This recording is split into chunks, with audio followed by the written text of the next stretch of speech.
evening and welcome to iScience Radio. We're here from Imperial's best and only science magazine, talking intriguing science news, culture and a bit of science silliness. I'm Caitlin, your host for this evening's show, and with me in the studio is Ellen, who will be bringing us the news from the week, the most scintillating in fact. The spectre of Dolly the sheep is haunting the studio this week with cloning back in the headlines. And Brian is going to tell us the truth about lying. Or is he?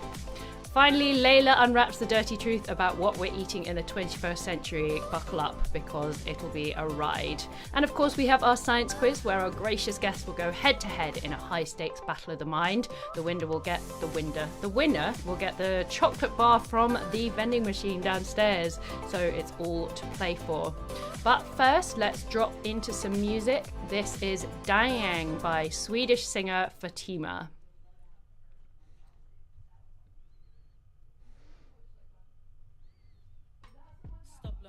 I told you I'm working. I'm out of town, I'm in Berlin, I'm in the middle of a session. For the last time, I'm not pregnant, it's a food baby, okay?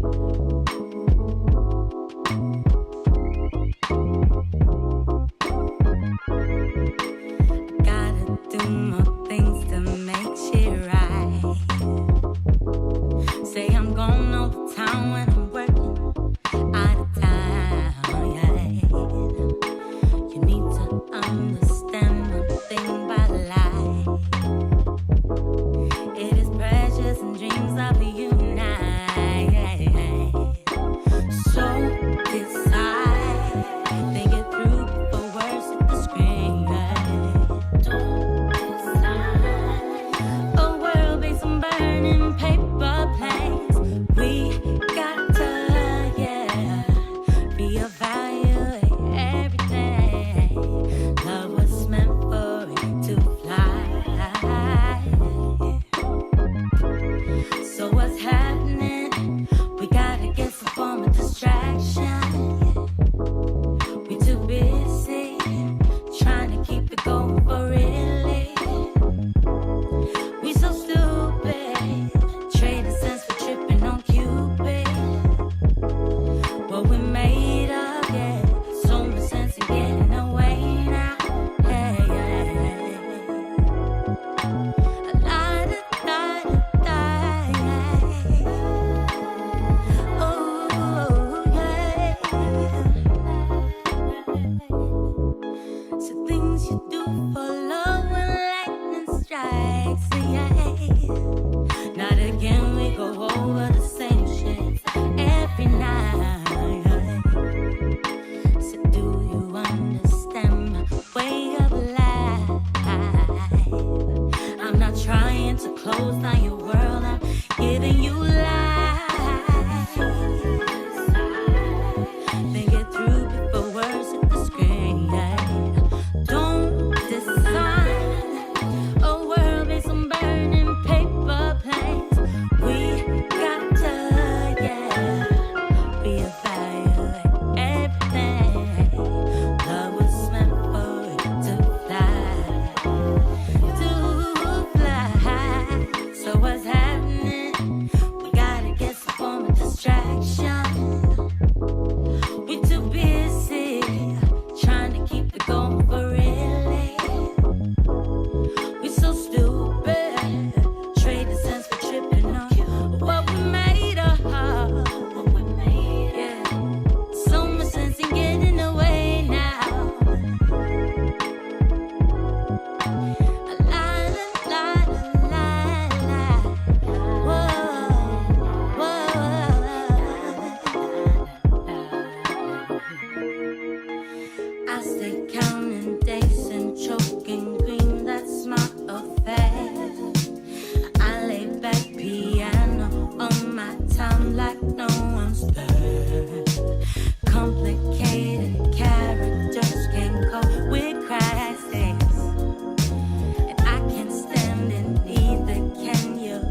yeah. We've been doing some serious chantusing in the studio, especially you, Ellen. Yeah, it had to be done. It Rude does, not doesn't it? to, yeah. Especially with your voice at the moment. Yeah, a little bit Just husky. a bit husky, a bit sultry. Yeah, a little sultry. Yeah, nice. I told my friend I had a cold and she was like, line up 10 dates. She was like, it'll be so productive. I was like, You're becoming super spreader. yeah, honestly. But She was like, they'll all fall in love with you. only if you speak to them, just with Yeah. like a wall in front of you. Exactly. The snotty nose just there. Well, on to some science moving news. Apart from your prolific dating life, what has been going on in the science world? So it's been quite a fun week in terms of news. So the first one, which hopefully you all would have seen already, is that Japan have landed on the moon. Well, And they've actually become the 5th country to do so. By any interest, does anybody else know the other 4 countries who did it? Ooh. There's some obvious ones there, but I think I have it. go on. So, the US. Yeah. Are you going with the order as well? Yeah. Okay. Here we go. Okay, I can do it. Okay. US, Russia, China, India, Japan. Yeah. So the first 2 other way round. So Soviets did it in 1959. Oh wow, US, that's way earlier than I thought. They did it. I think they were just the first human-made object to make it. To touch the lunar surface. US obviously famously in 1969 landed the first humans on the moon. China did it in 2013.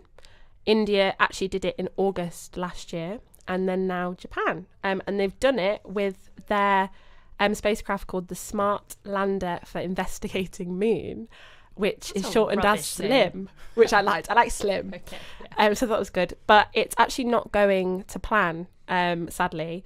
So I think they've got a bit of a technical difficulty with the solar cells on the spacecraft. They're not generating electricity. So that's basically going to cause loads of issues with transmitting information back to the Earth. I think they're basically just going to run out of battery because they're trying to run on the battery for now. But obviously eventually that will discharge or run out. So they're trying to preserve as much energy and figure it out on the ground so that the mission doesn't all just kind of fall apart. Because obviously getting there is the biggest kind of accomplishment, but obviously you want the data. What are they trying to collect? What new information that previous missions didn't get are they looking to send back this time? I actually don't know. That's a very good question. I probably should have researched that. But I'm assuming just... I don't know, because I think in terms of space travel in general, I feel like there's also like you were saying in our seminar earlier, it's very political. So I think part of it is also just saying that your country has landed on the surface is quite a big thing. But I'm assuming... Putting a wee flag there. Yeah, exactly. But I'm assuming, like other expeditions have done, pick up samples, just so we can understand it a bit more. Yeah, I've touched a moon rock at Have you? a science centre in Edinburgh called Dynamic Earth. Great place. Yeah, it is. It's amazing, and Yeah. they have a moon rock that you can touch, and it's very heavy. Whoa.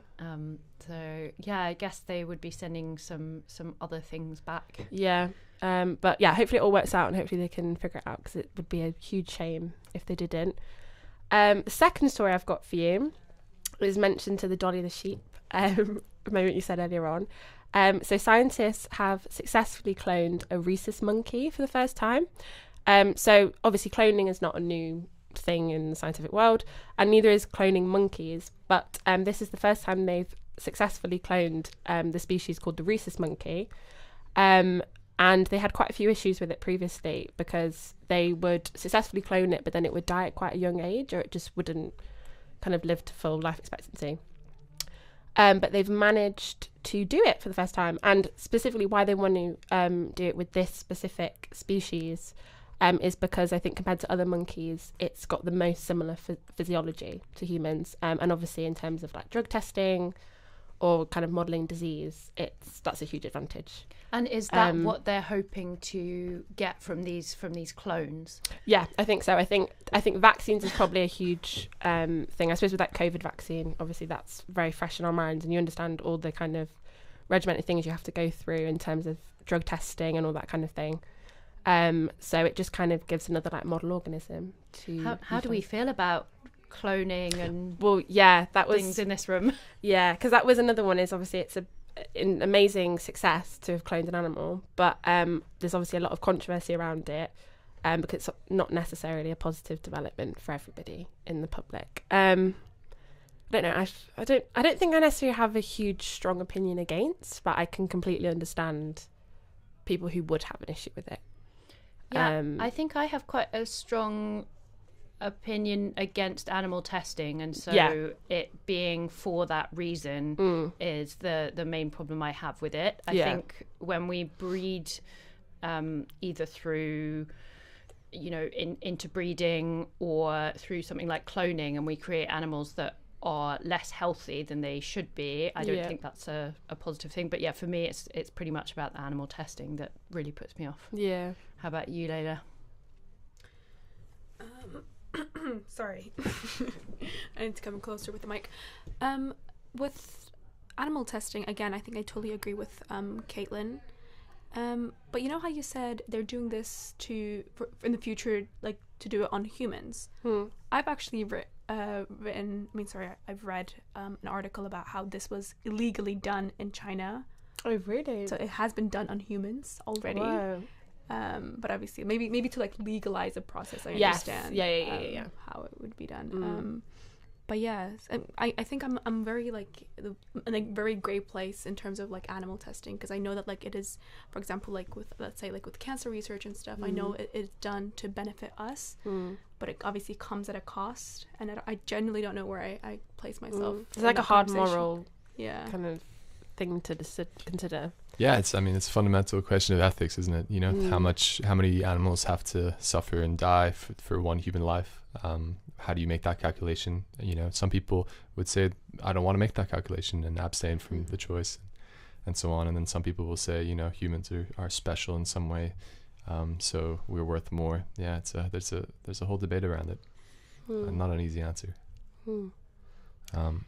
So some quite controversial news up in the headlines this week. But moving from one animal to another, cows this week have been my favourite animal of the week, and for quite a fun reason, which I've actually written my iScience article, hopefully coming out in either tomorrow or the day after.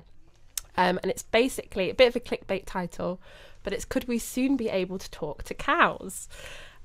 So a group of researchers at Virginia Tech have basically been given a research grant, and what they're basically trying to do is decipher the cow's language, so understand what a cow means by a specific moo or a specific chew or a specific burp, and it's all in there's two main aims that they're trying to achieve out of it. One is I guess kind of addressing the controversy of animal welfare. It's actually to combat animal welfare. So make sure that animals, as much as they can be in terms of the farming industry, that they're as comfortable as possible. So almost kind of getting across by a certain moo what they're feeling. Are they stressed? Their stress levels. But also it could actually help tackle climate change, and they contribute. Obviously, cows have quite a huge contributing factor to rising temperatures due to their production of methane, and so scientists are basically going to record the sounds that these cows make, and analyse the frequency of these sounds, the amplitude, the duration, and they're hoping that there'll kind of be trends in certain animals. So whether a cow burp kind of shows the amount of methane they might be producing. So if a cow might be burping less, does that mean that less methane is being produced, and therefore could farmers selectively breed for that kind of animal, which is kind of crazy. But yeah, I thought it was quite fun, and I made lots of cow jokes over the weekend trying to come up with a funny and you thing. didn't use any of them to introduce it. Yeah, no, I probably should have. It was kind of bad.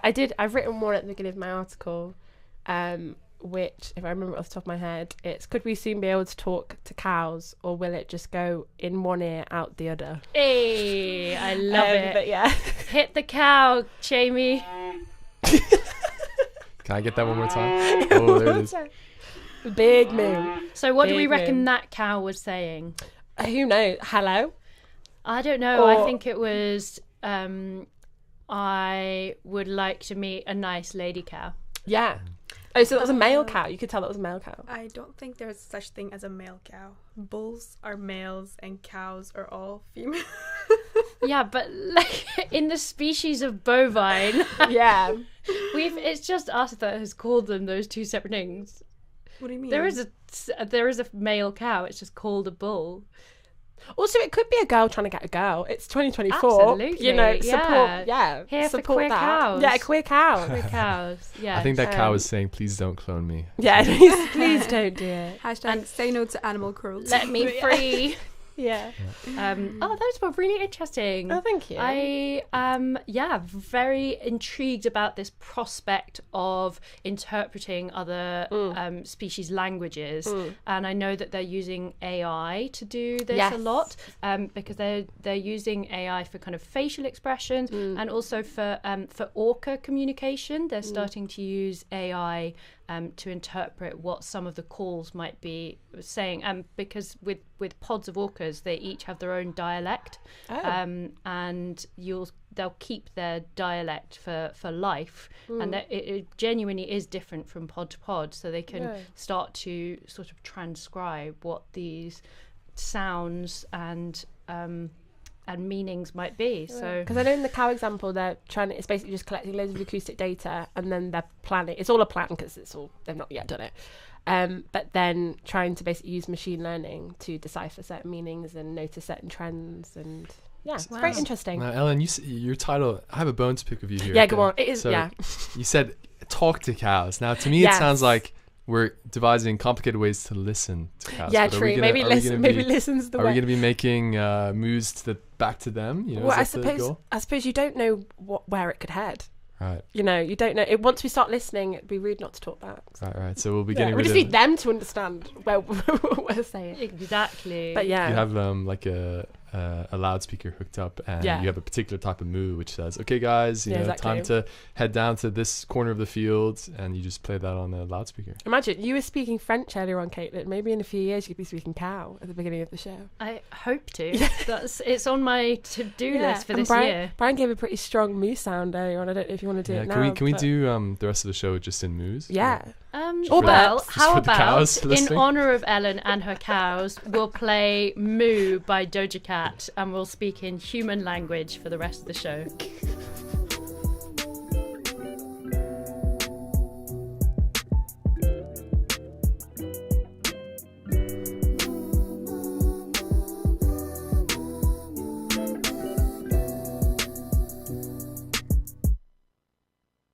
Yeah, bitch, I'm a cow. Bitch, I'm a cow. I'm not a cat. I don't say meow. Bitch, I'm a cow. Bitch, I'm a cow. Bitch, I'm a cow. Bitch, I'm a cow. I go moo. Moo.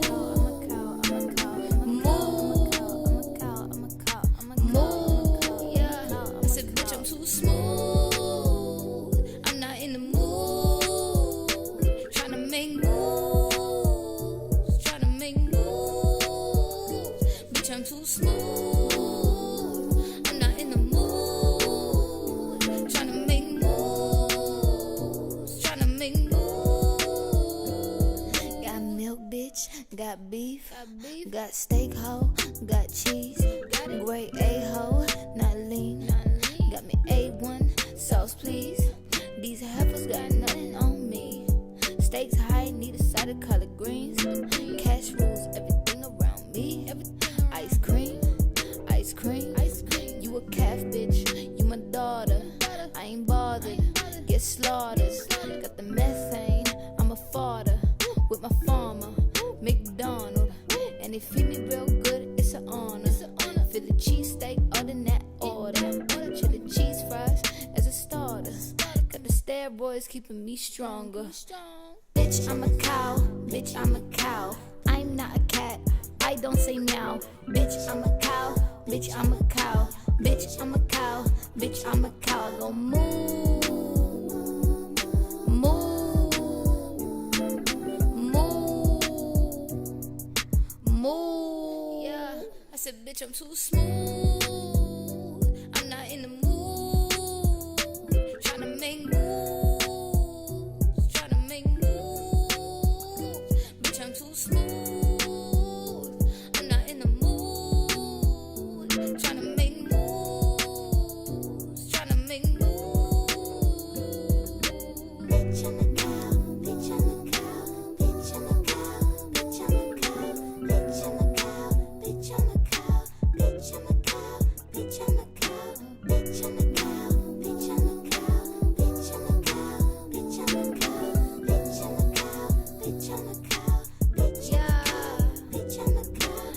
old MacDonald had a farm. I give him a titty trying to keep him calm. I'm just trying to turn up in the country. I ain't in the city cause they ain't got lawns. Suck a nigga dick or something E-I-O. Shitting on these bitches, only thing I know. Tipping on the stick, I see the chickens and the pigs. They wanna catch us riding dirty with them fiends, I know. I ain't a moose, bitch, get out my hay. Get out my hay, bitch, get out my hay. I ain't a moose, bitch, get out my hay. Get out my hay, bitch, get out my hay. I ain't a moose, bitch, get out my hay. Get out my hay, get out my hay. I ain't a moose, bitch, get out my hay. Get out my hay, bitch, get out my hay. Milkshake brings all the boys to the farm, and they're like, it's better than yours. Damn right, it's better than yours. I could treat you, but I have to charge. My milkshake brings all the boys to the farm, and they're like, it's better than yours. Damn right, it's better than yours. I could treat you, but I have to charge. It's better than yours. It's better than yours, but I have to charge. What it do? It's better than yours.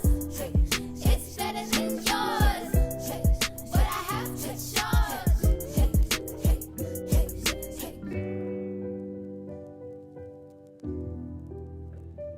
I want a cheeseburger. Fucking vegans.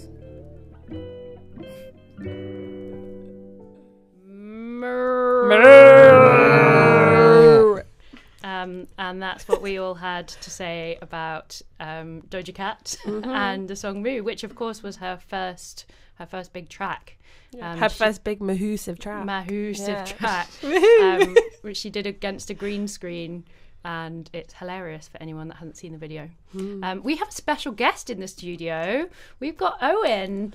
Hello, Owen. Hi, everyone. How are things? Things are great. How are things with you? Yeah, they're really good. It's good to be here. Excellent. Live on the radio. We're glad to have you. We're very glad to have you. How did your meeting go? Yeah, it definitely went. It was good. It was good. Yeah. It's gone. Gone. No, it was good. We were talking about our group project, just throwing some ideas around. Yeah, we have a starting point. Excellent. Yeah. And what is your role at iScience? At iScience, I am the social media manager. Woo! Yes. Yeah, it's a lot of fun.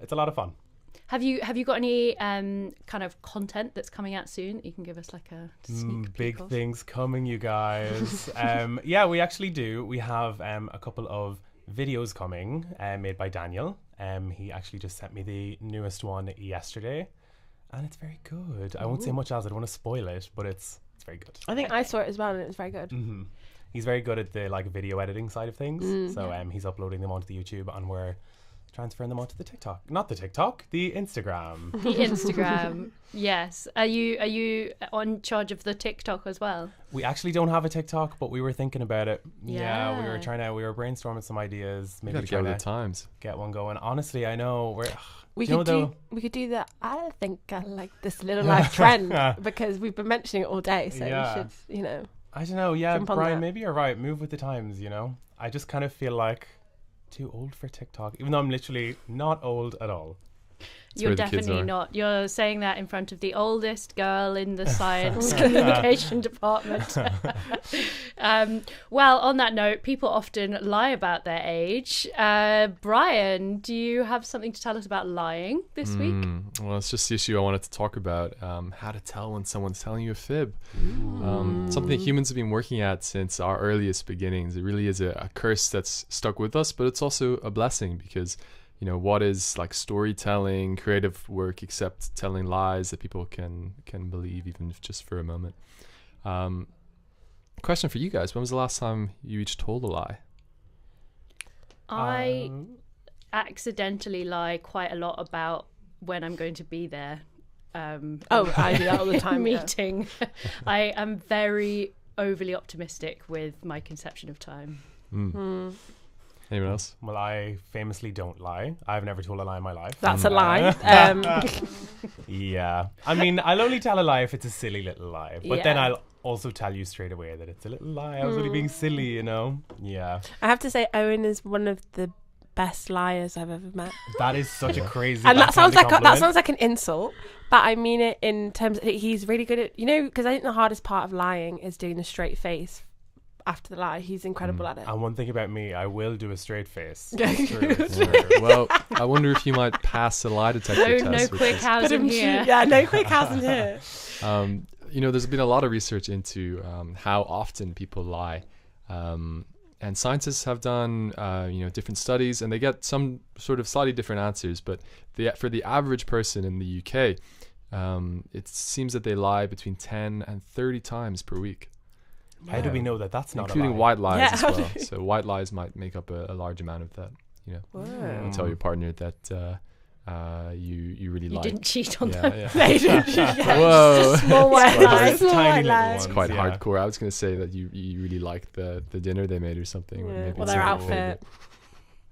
I wouldn't go there either. Yeah, I wouldn't go there with it. You guys are quite severe with the white lies you're telling. Yeah, I know. But I wonder, Owen, since you're such a good liar, do you think you might pass a lie detector machine?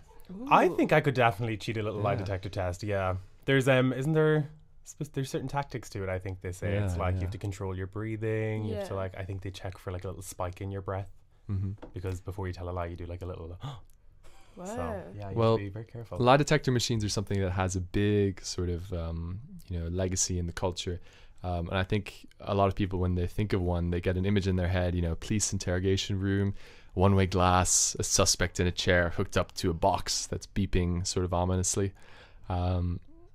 But these lie detectors are not really reliable. So there's this 2003 study from the American National Academy of Sciences, which looked at a century of research and progress on lie detection, and summed up that the best machines they had in 2003, the ones we still use today, are barely better than natural human intuition, not statistically better.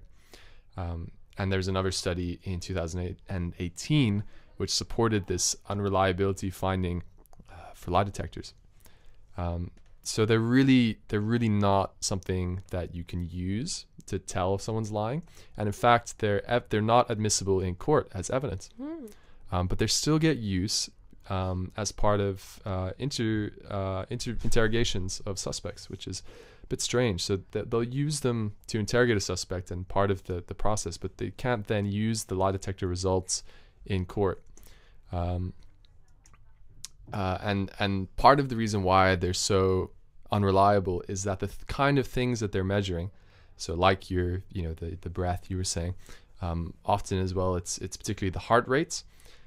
These things can produce a lot of false positives. So someone will be nervous and anxious about, for all sorts of reasons, especially if they're in an interrogation room. It's not a comfortable environment.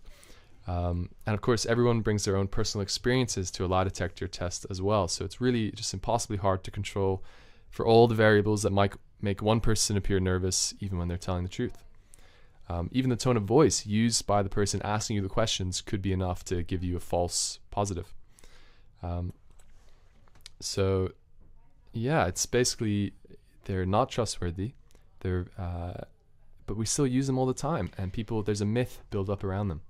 Isn't there this guy who was a kind of supposed expert in lie detectors, and then he turned on them and started really protesting against their use and trying to show everyone how utterly infallible they are, or fallible, I should say, not infallible. And he's really, really trying to make strides. I think in the US particularly, they have cottoned onto lie detectors as like a fail-safe thing that can be used to detect lies. And you're right in saying that they come up in culture so much. Like every TV show has a lie detector element to it.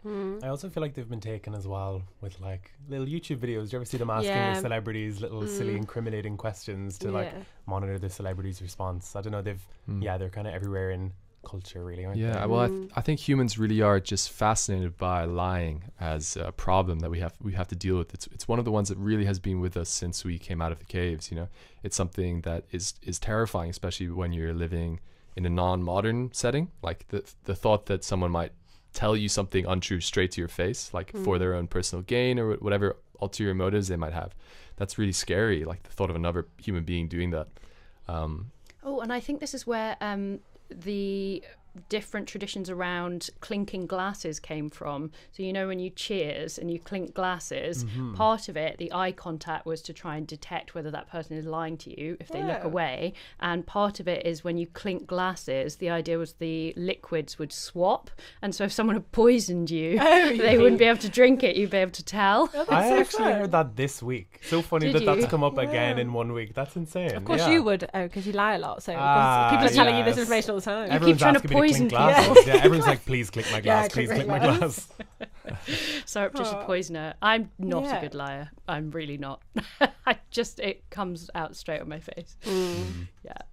Apart from You might be able to lie to like a stranger if they didn't, because I find the hardest thing is like lying to people who know you, You know and you they so just much. know, they know your behavioural cues, and you're just a bit off. Oh, I saw something really funny on that topic just yesterday.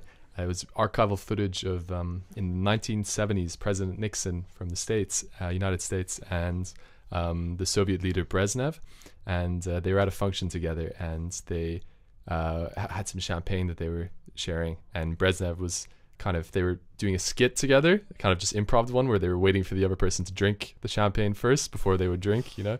And just playing up this sort of mistrust, and they got some big laughs from the journalists in the audience, you know.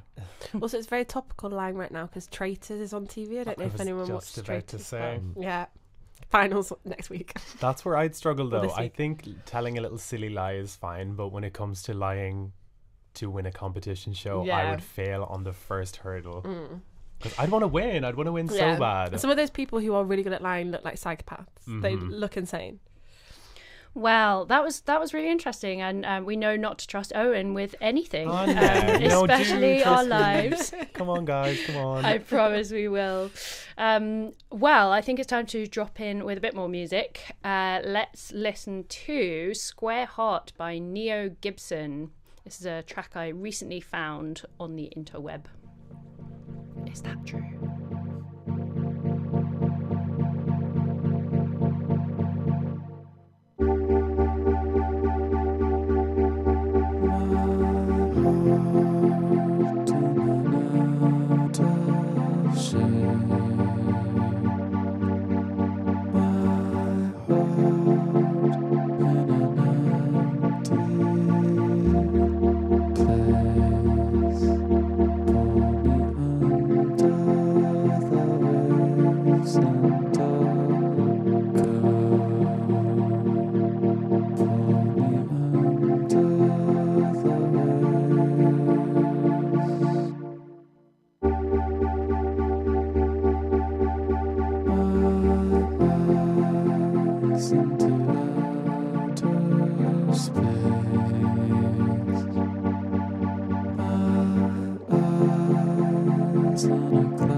So that was Neo Gibson with their track Square Heart.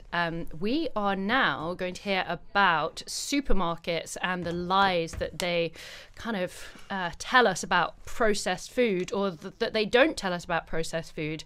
Layla was doing her documentary radio piece about this last term, and we are going to hear about the addictive nature of them and the hidden implications, the hidden health implications, and she interviewed 3 people who are involved in this line of work.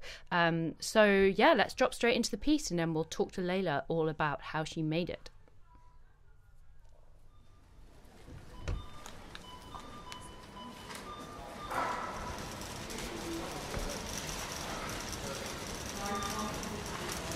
In the symphony of shopping carts and the crinkle of food packaging lies an unspoken tale. Each shelf in this supermarket is a mosaic of choices, some delightful yet deceptive. Among these, ultra-processed foods, a staple in our diets. But at what cost? These foods, commonly abbreviated as UPFs, are more than what meets the eye. Today, we're peeling back the layers to reveal their addictive nature and the health implications they hide. From the irresistible snacks to the quick, ready-made meals, ultra-processed foods pull us. But as we unravel their secrets, we ask, what are we really consuming?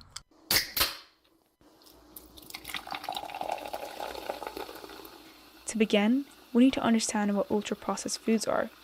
Okay, aside from wandering into your garden and plucking an apple off a tree, everything we eat has been processed in some way. So cooking is a process, fermentation is a process, pickling is a process, curing is a process. So there's nothing wrong with processed foods per se. It's kept us alive as human beings. Ultra-processed, however, are industrial processes that we are unable to duplicate within a domestic setting, or for that matter, actually in most restaurants. And so it uses industrial processes and quite a lot of chemicals that we probably won't have access to if I went to Tesco's or somewhere in order to buy the stuff. So that differs it from it. It's an industrial process rather than processing, which we can do at home. That was Dr. Giles Yeo, Professor of Molecular Neuroendocrinology at the University of Cambridge, and the author of the books Gene Eating and Why Calories Don't Count. His work explores the intricate connections between our genes, our diet, and how we process food. Let's continue with Dr. Yeo as he explores the intriguing connection between UPFs and our brain's wiring for addiction. The parts of your brain that light up when you're feeling nice, okay, it's the same part. And so when you eat foods that make you feel nice, so less so with broccoli, but more so with ice cream or desserts or anything like that, or some ultra-processed foods, the reward part of your brain lights up like a Christmas tree. Eating is nice to most people, makes you feel nice, and it lights up a part of your brain, which is the same part of the brain that gets lit up when you are undertaking addictive, truly addictive behaviors like smoking or drugs or abuse, things like that. At the London Borough of Newham, Public Health Officer Kiana Bowden voices her concerns over the ripple effects of ultra-processed foods, particularly their impact on the health of our younger generation. When it comes to understanding the health impact of ultra-processed foods, what we're seeing in practice is that consumption of UPFs results in low diet quality. It can negatively impact the gut microbiota, and that in turn affects ultimately the kind of nutrition that someone might be experiencing, as well as the development of disease. This is particularly relevant to the ongoing challenge of obesity, particularly affecting the population of children and young people. As per the data from the National Child Measurement Programme, or NCMP, we're seeing increasing rates of obesity and excess weight amongst young population, and it has been linked to UPFs in that sense. So that is just one of the many different impacts. Kiana Bowden's insights here echo the words of Dr. Giles Yeo in this new era of overnutrition. Since the past 10 years, more people are dying from overnutrition than undernutrition. And overnutrition in a bad way, because you can have loads of calories but still be malnourished because you're eating the wrong kind of foods. As we contemplate the vast impact of ultra-processed foods on our personal health, it becomes clear that change must also ripple through the veins of our food systems. Now we turn to Rob Percival. a dedicated advocate and head of policy at the Soil Association who sees beyond the immediate to the structural. With a keen eye on policy, environment, and sustainable practices, he articulates a vision where our food not only nourishes us, but also respects the earth. So it's ultra-processed diets that we're ultimately trying to address. And those diets are created by an industrialized food system. So when we're talking about policy and regulation in relation to ultra-processed foods, we're talking fundamentally about food system change, changing the economics and politics of the system so that everyone can access and afford and enjoy a diet based around fresh, whole, minimally processed foods. So that's the sort of big picture stuff. We see the ultra-processed foods, the prevalence of these foods in our diet as being symptomatic of a sort of sickly food system. They're markers of food system industrialization. There's a sense in which the factory farming of animals and the production of ultra-processed foods are two sides of the same coin. In both cases, you have a food system oriented towards producing these mass commodity crops, these really cheap ingredients, and then this corporate drive to add profit. And you can either do that by passing them through an animal in an intensive system and turning that animal into meat, or you can do it by processing, ultra-processing, branding and marketing these cheap ingredients into sort of a product. So on a big food system level, we need to be shifting all that, putting our production systems back on a nature-friendly footing, more sort of organic, agro-ecological style farming, and then shifting our diets back towards fresh produce, mostly plants, produced more locally and in more sustainable ways.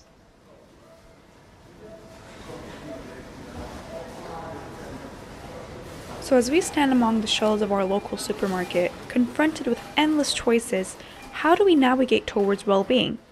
These are not foods we've evolved eating. And that's, I think, quite an intuitive thing to understand. There's a real sense in which many of them seem to be harmful to our health. So just sticking where you can to foods as they appear in nature, lots of fruit and veg, lots of plants in your diet. That's the key thing to be focusing on as an individual. I think the argument is to encourage people to think consciously as they're doing their grocery shop. You know, is 80% of my basket ultra-processed foods, or can I make it maybe 20%? Particularly when considering how food is marketed, trying to look past that and think, okay, what is in this? What am I putting into my body? And remembering it's not you, it's the food.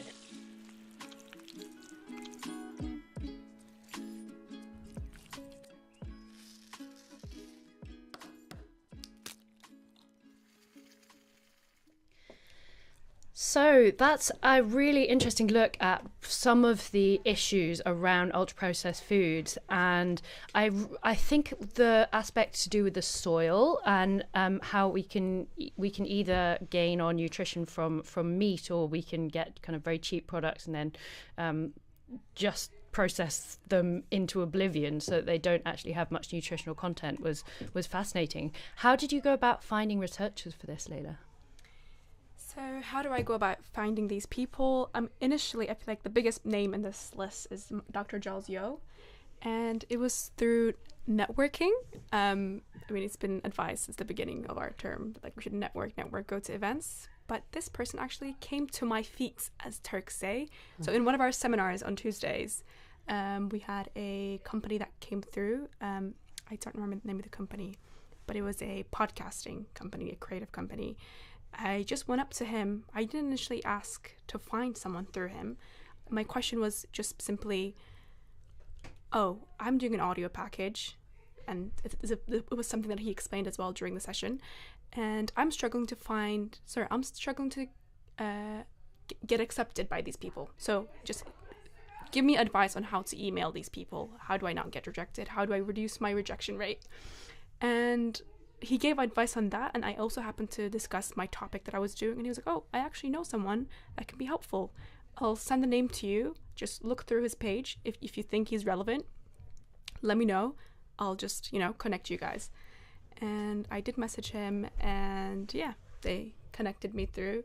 And yeah, this person, he's done a lot about genes and calories and how just how food affects our life and everything.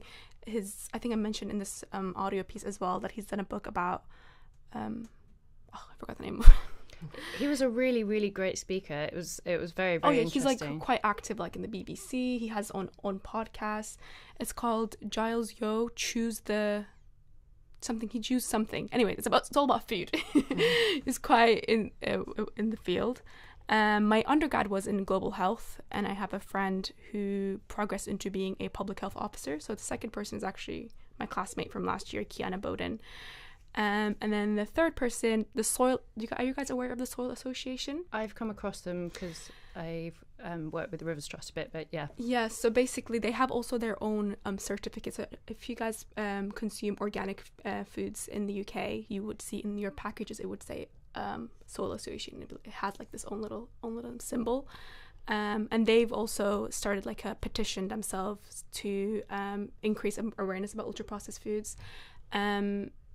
And yeah, so just through the things that they have posted online, I got in contact with them. Actually, their CEO has graduated from Imperial College. So I was like, hey, I'm a student at Imperial. Use that link. And yeah, would you like to come and discuss about this topic that you guys, have been working on as well? Unfortunately, it wasn't him that I interviewed, but through him, I got in contact with the person who could give me the most information about this and who's the most active in the field in their company. So yeah, that's how I got in contact with them. It was a bit stressful, but at the end, once I reached these people, it was really rewarding and enjoyable to listen to their perspectives on all these topics.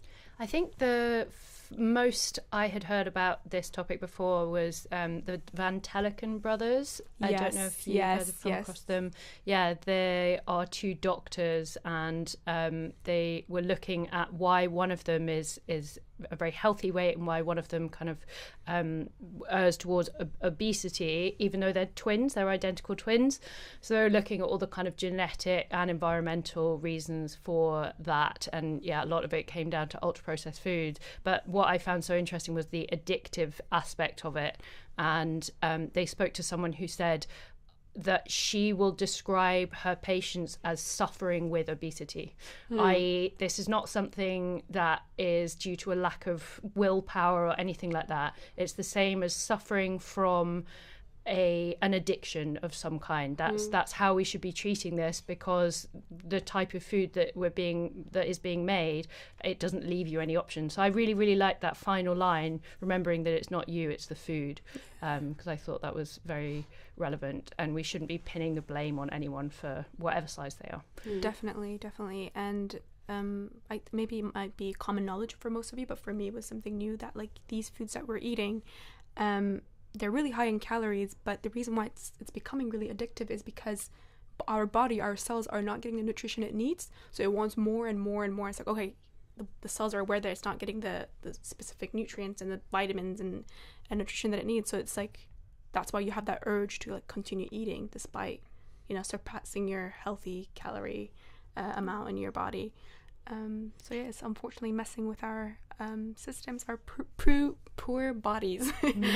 Obviously our body, I always like to think that our body is on our side, always wants to protect us, always wants to quote unquote be on our side. Yeah. And like Caitlin said, it's the food, it's not us. Gotta protect your body as well, yourself. Definitely. It's a mutual relationship. I have one quick question. Go ahead. A lot of great Foley work in that piece. Did you record the supermarkets yourself, or did you get that audio from stock audio? It was stock audio. But one of the advices I got from Gareth was it would have been better if I did it in person. I think I was a bit anxious, like going into Tesco's and just with my little, not little, it's a lot. It's a bit like with the headphones and like the Zoom recorder. It's a lot. Yeah. I was like, oh, it's under my hands just from YouTube. I can just, record it from there. I'd rather do that. You can feel a bit silly if you're at a shelf and you're like, oh, what do we got here? And you're picking it up. But Gareth would probably say, oh, that's great. That's really authentic. That's really engaging radio. Yeah. I mean, Layla, I listened to the Guardian Science Weekly podcast in the shower this morning, and that literally could have sounded like it was the next episode. It was so good. Really? Like, it was amazing. Thank you so much. It was incredible. It was really good. Lovely to hear that. Thank you. Well, thank you so much, Layla. And I think it's time for the moment you've all been waiting for. It's the iScience quiz. Is everyone ready to be quizzed? So ready. Of course. So our wonderful producer, everyone's wonderful producer, she is the perpetual producer, Jamie, has come up with the questions this week. So even I don't know the answers. Would everyone like to play? We've got a loaded up studio today. Yeah, we're all in. Everyone's in. Okay, so can I have a very soft drum roll so that we don't overload the mics? Thank you very much. That is exactly what we need to prepare for the quiz. So carry on drum rolling, please. It's really ominous, isn't it? It is getting a bit ominous. There's a slight earthquake in the background. Okay, number one question. Which boils faster, cold water or hot water? Beep. Oh, is it a beep system? It is a beep system, and I'm giving it to Ellen. She was number one on the beep. I'm going to say hot water, but then I'm sensing it's not going to be because I'm scared it's a trick question, but hot water. I agree with Ellen, actually. Can I agree? Yeah, should we join teams? How does this work? Yeah, okay, we'll do it in teams. I think I'm just going to make a point and disagree, just so we have another option. To be fair, I feel like you could be right. It might be a trick question. Ellen, you are correct. God. Water boils faster. I think you mean moo. Yes. Obviously, that does seem to be the obvious conclusion. Yes. But actually, a lot of people seem to think that you should start with cold water. In fact, a lot of recipes always say start by putting cold water in a pan and boiling it. And this seems to have its origins in ancient history with Aristotle, who wrote in Meteorologica, anyone do Latin at school that can pronounce that better than me, stated that it was common knowledge that hot water freezes faster, which is categorically not true. So 1 point to Caitlin, 0 points to Aristotle. The idea that hot water will freeze faster than cold water and cold water will boil faster than hot is hotly contested, but the majority of scientific consensus says it's not true. Okay, so fingers or voices on the buzzers, please, everyone. Ready. True or false? If you swallow a piece of gum, it will take 7 years for your body to digest it. Oh, go on. Go on, it was Owen. me. I think I beeped first. Yeah, you beeped. Could you repeat the No, okay, no. He's stalling. I will say it is false. And that would be correct. So, has anyone swallowed gum? Does anyone remember the first time they swallowed gum? Not the first time, but I remember scary, doing it. Yeah. Go on, Layla. I don't know how it is within the UK with like classroom rules, but we had a no gum rule in our classrooms back in Turkey. Back in the trenches. And yeah, we weren't allowed, and I was about to get caught, and the teacher came up to me. I was like, Layla, you've got gum in your mouth. I was like, no, babes. Swallowed it. Please tell me that's how you spoke to a teacher. Yeah, no babes. No, it was Turkish. It was really Turkish. No babes, but in Turkish. That's actually funny. I got detention once in my whole life, and it was for having chewing gum in school. That's so bad. I know when we got to fourth year, they made a new rule that we weren't allowed chewing gum, and then I was told, they stopped me, and they were like, do you have chewing gum? And I was like, yeah, why? Because we were allowed before this, and they said, detention. I was raging. That is so outrageous. I got detention for starting a bead war in art. A bead war? What's a bead war? Yeah, throwing beads at other people in the class. Caitlin, I know. I was in detention The mess. quite Can you a imagine lot the mess? for not doing my homework. That is the most anti-Brian thing I've That does ever not heard. check out. What? What happened? I just feel like it would be stupid homework. It'd be like, he reads this, act of King Lear and answer these questions. I'm like, what do you I just read it. I don't have time to write down 8 sentences about it. That's the biggest I'm a busy 17-year-old. I got stuff to do. Yeah, I did get quite a bit of detention as well, but we will not dwell on my my scandalous past. Okay, Mike's on the ready. Can lightning strike the same place twice? Beep. Yeah, Ellen. No. Yes. Sorry. What's Sorry. it? Sorry. It's a what are yes. you going It's a for? yes. It's a yes. Yes, Ooh. it certainly can. it's obviously a common phrase that lightning doesn't strike twice, but if it can. And in fact, this isn't written in Jamie's thing, but there's someone who was hit by lightning 7 times in his life. Yeah, he's dead now, but not from the lightning. In the same spot, by any chance, or not? No, he moved around. Jamie asked if he was in the same place. He moved around. He just seems to have been the most unlucky person ever. Just bad luck, really, isn't it? Yeah, very unlucky.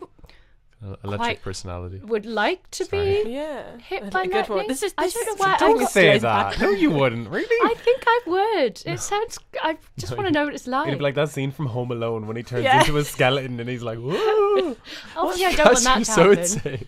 This is the most insensitive thing I've ever heard on the radio. So sorry. Yeah, I'd love to get struck by lightning. That sounds really fun. Caitlin, I want you to look up people who have been struck by lightnings and like their bodies and how it looks and all that. I'm sure your decision will change. I do get some pretty gnarly scars, actually. Yeah, I can understand that. Out of interest, what's the closest everyone has been to lightning here?